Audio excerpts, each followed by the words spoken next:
Bienvenue à la série de présentations sur les stratégies Internet pour votre Église. Durant cette présentation, je vais vous présenter le contexte et un ensemble d'observations effectuées dans les églises au niveau numérique. Je vous invite à prêter une attention soutenue aux points qui seront présentés car ce sont des points très intéressants. Donc, let's get started. Après avoir suivi cette présentation, vous prendrez connaissance des points suivants. Le contexte actuel au niveau numérique, c'est-à-dire au niveau de l'environnement numérique dans l'Église.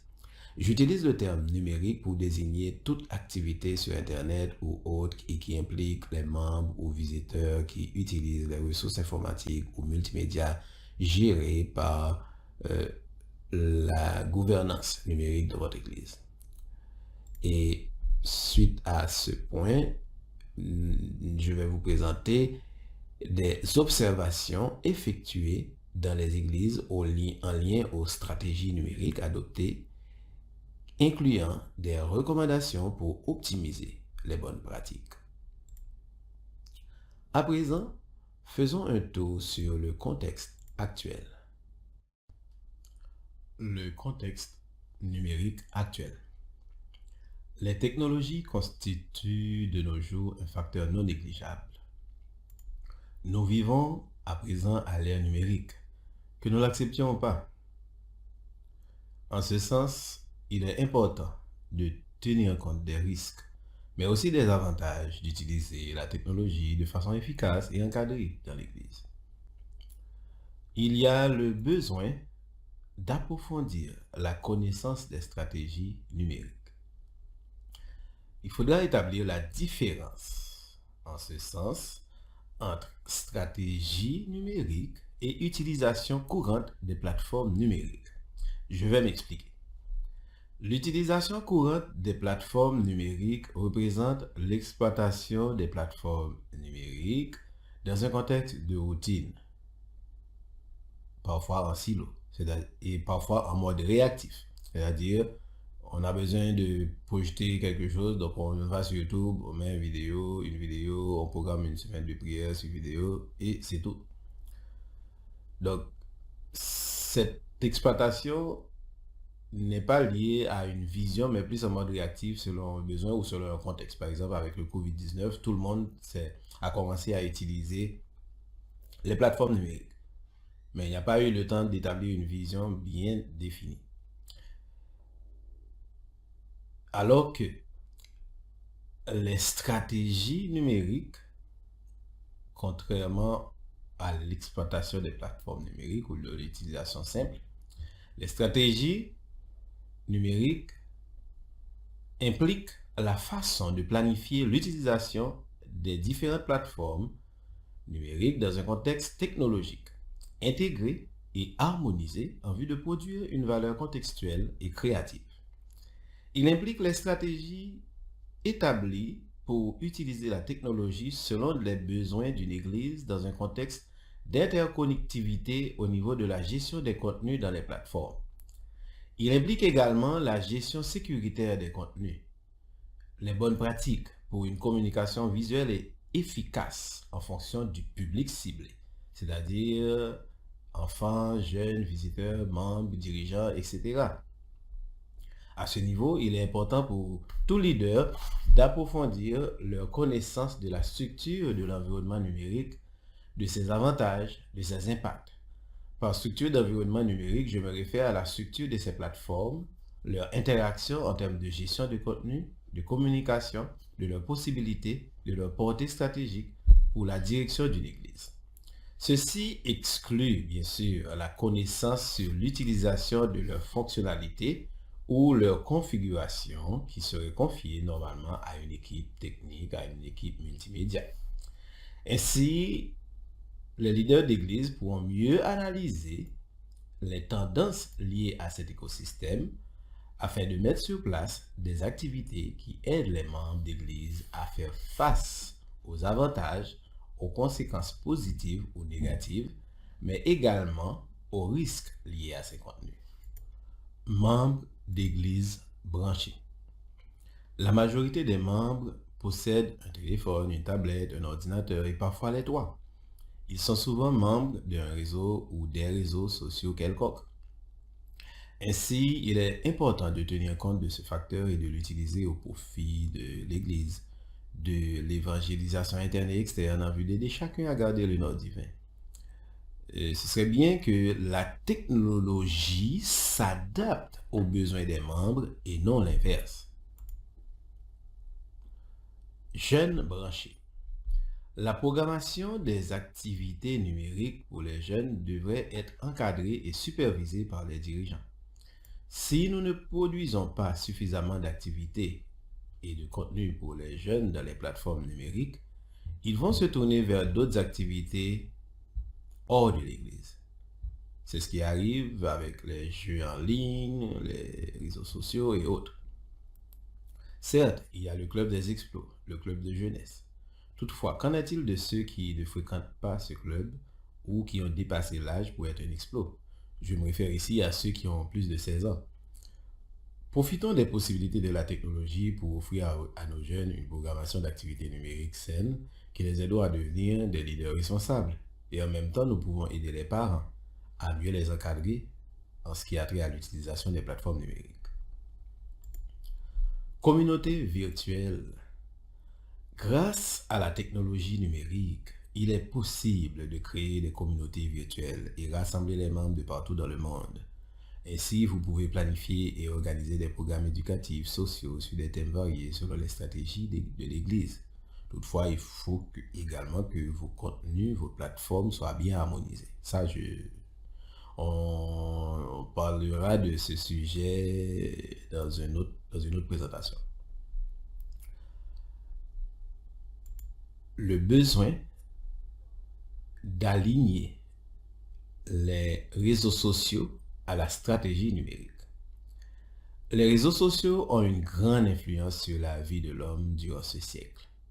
Ainsi, il est possible d'utiliser la technologie pour veiller à la stabilité de la vie de l'Église en exploitant les possibilités des réseaux sociaux, tout en encadrant les membres et les aider à comprendre les risques, les impacts des réseaux sociaux sur les individus, la famille, la société et l'Église.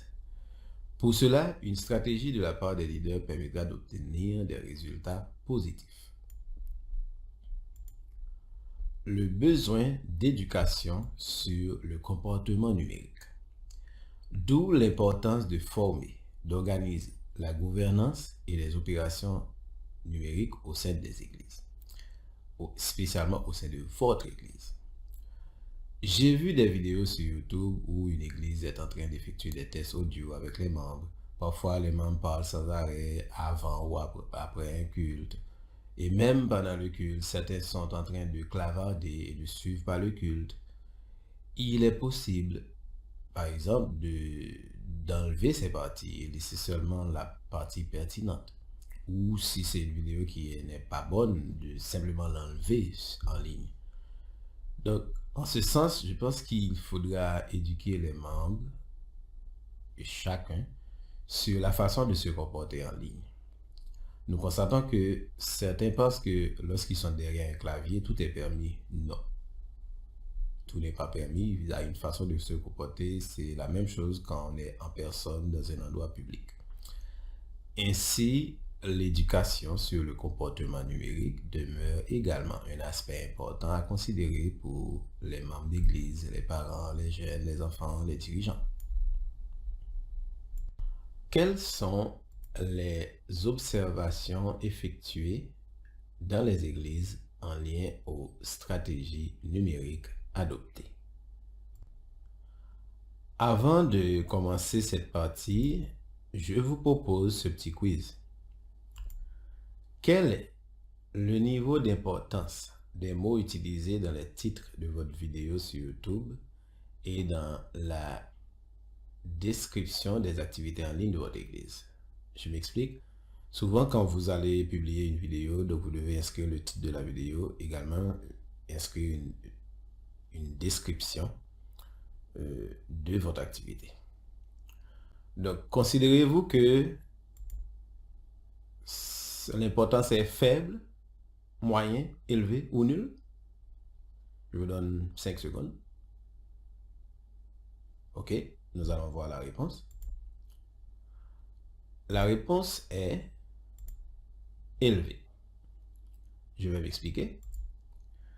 Les plateformes Internet, telles que les moteurs de recherche comme Google, Bing, Yahoo, les réseaux sociaux comme YouTube, Facebook, etc. Ces plateformes sont gérées par des logiciels intelligents qui vont inspecter chaque mot-clé inscrit et affiché dans vos plateformes.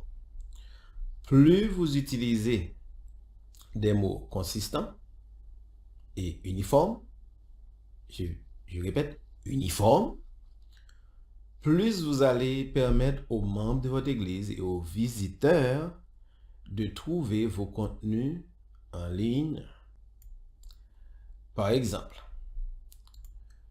si pour votre église, vous utilisez sur YouTube le mot-clé Église de la montagne et sur votre site internet, vous utilisez le titre Église de Corinthe de la montagne.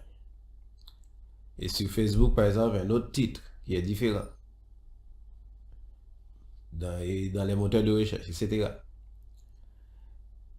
Ce qui va se passer quand les titres sont différents, vos moteurs de recherche ne vont pas établir un lien optimisé entre les titres que vous avez utilisés.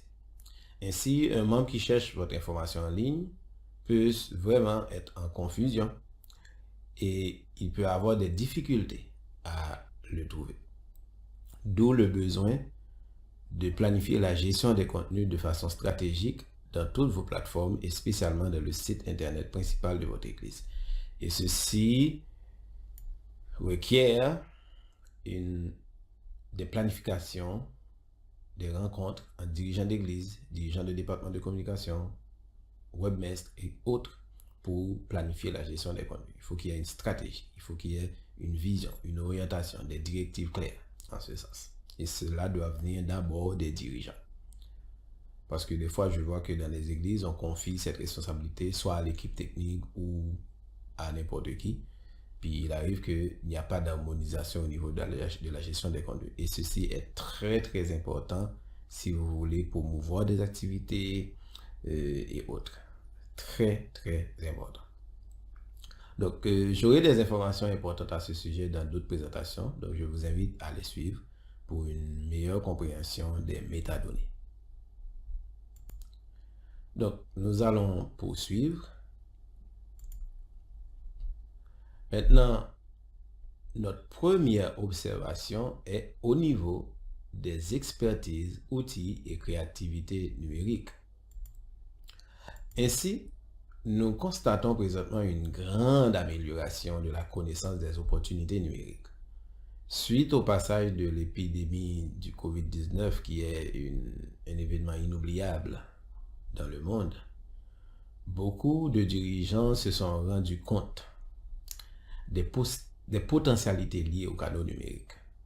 Je me rappelle quand j'avais préparé cette série de formations, le Covid n'était même pas encore là. C'était vraiment 4-5 ans avant le Covid, j'avais pensé à préparer cette formation. Maintenant, j'ai décidé de le modifier pour qu'il soit plus adapté au contexte Covid et post-Covid. Donc, certaines églises avaient déjà adopté des stratégies numériques bien avant le Covid, alors que d'autres ne l'avaient pas fait.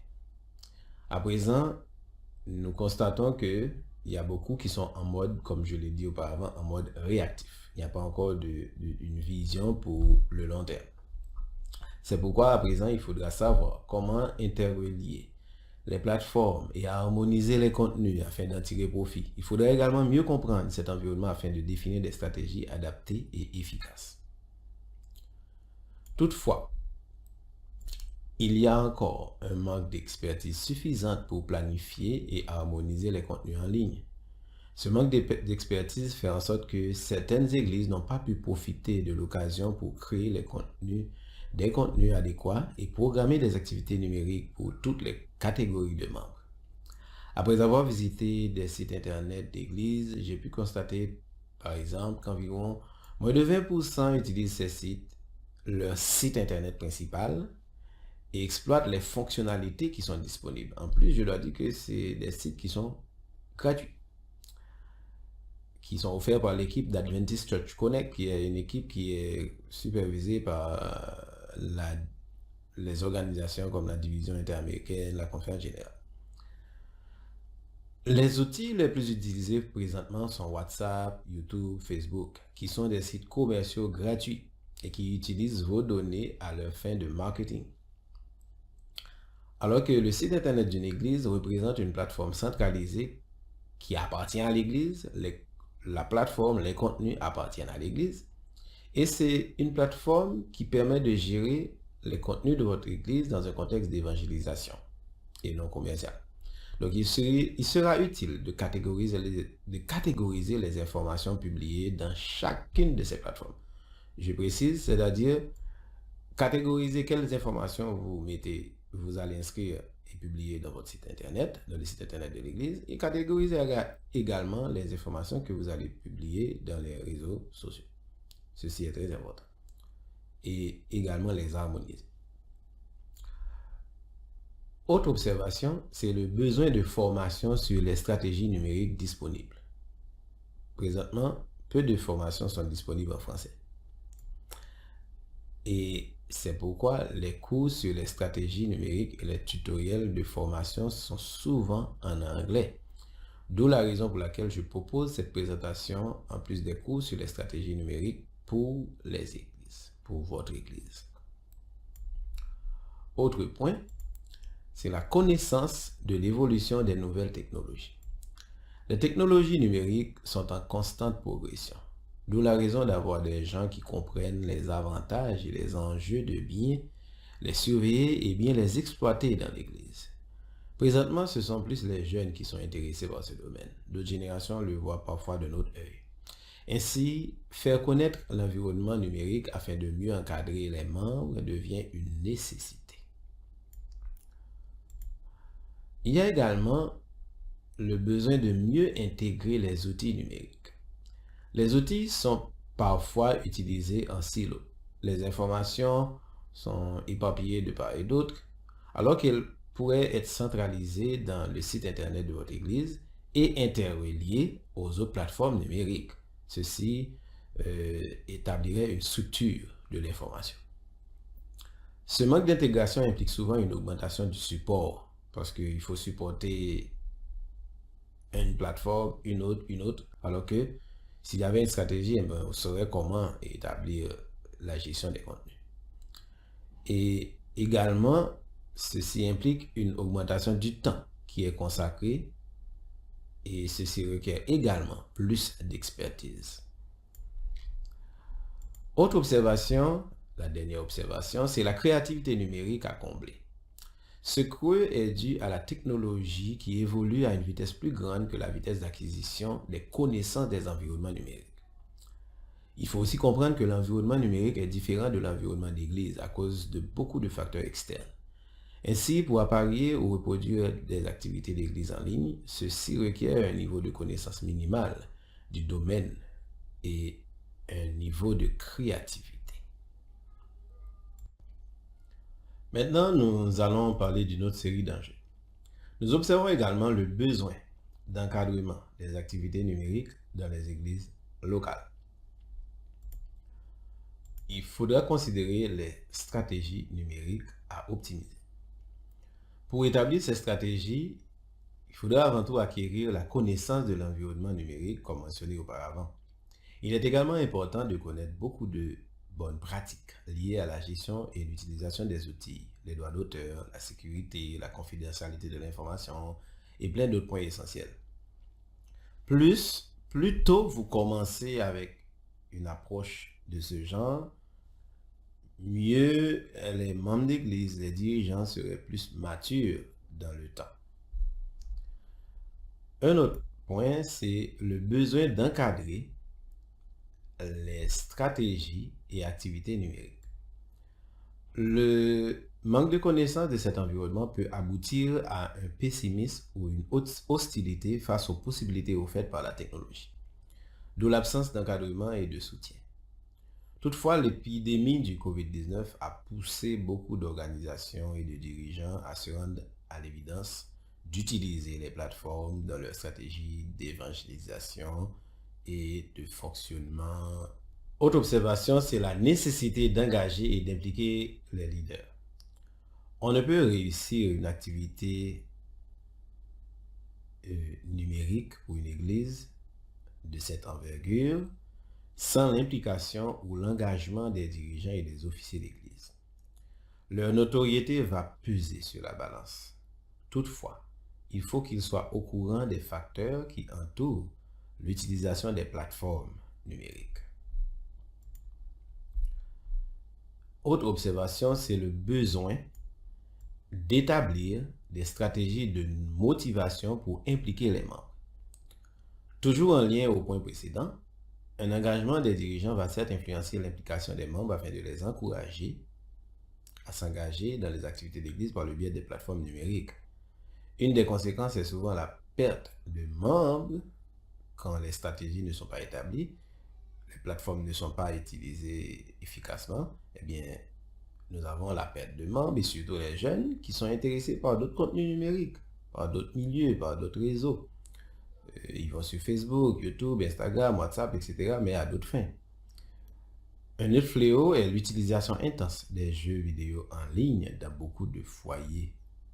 Et parfois, les parents, ils veulent avoir du temps, bah, ok, on lui donne un jeu.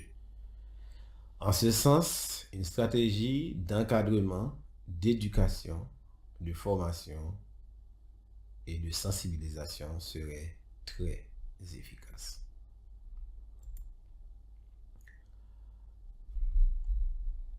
Pour terminer cette présentation, je vais vous proposer ce schéma qui illustre comment les opportunités numériques peuvent contribuer à l'optimisation des activités déjà implantées dans votre église.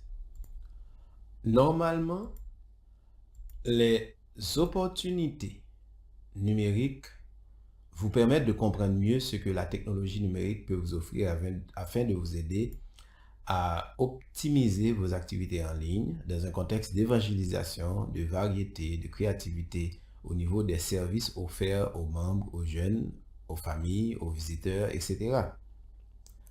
En découvrant ces opportunités, vous pourrez développer de nouvelles stratégies numériques. Ceci vous aidera à établir des processus numériques adaptés à la réalité de votre église, de bonnes pratiques pour gérer vos activités en ligne. Bien encadrer cette orientation à moyen et long terme requiert une équipe de gouvernance numérique qui aura pour tâche de diriger, d'organiser des activités numériques, de former les collaborateurs dans un contexte de transfert de connaissances, de mettre sur place une équipe de support, de définir et d'adopter des stratégies efficaces de gestion de contenu. Les actions précédentes vous permettront de dynamiser les activités en ligne de votre église en élargissant la portée des activités d'évangélisation, en proposant une valeur ajoutée aux services offerts aux membres et aux visiteurs, en assurant la rétention des membres par une programmation plus enrichissante. Ainsi, je vous remercie d'avoir suivi cette présentation. Aussi, je vous invite à utiliser le formulaire aide-mémoire au bas de cette vidéo. Vous verrez le lien dans la section description ou au bas de la partie vidéo si vous avez utilisé le blog. Il s'agit d'une liste de contrôle ou checklist qui pourra vous aider à identifier des points importants pour une bonne planification de vos stratégies numériques. À présent, je vous invite à suivre la prochaine présentation qui sera affichée à l'écran suivant. C'est une surprise. Toutefois, je peux vous garantir que vous trouverez dans la prochaine présentation des informations importantes et utiles pour tout dirigeant qui veut approfondir ses connaissances sur les stratégies numériques. Donc, que Dieu vous bénisse et à la prochaine.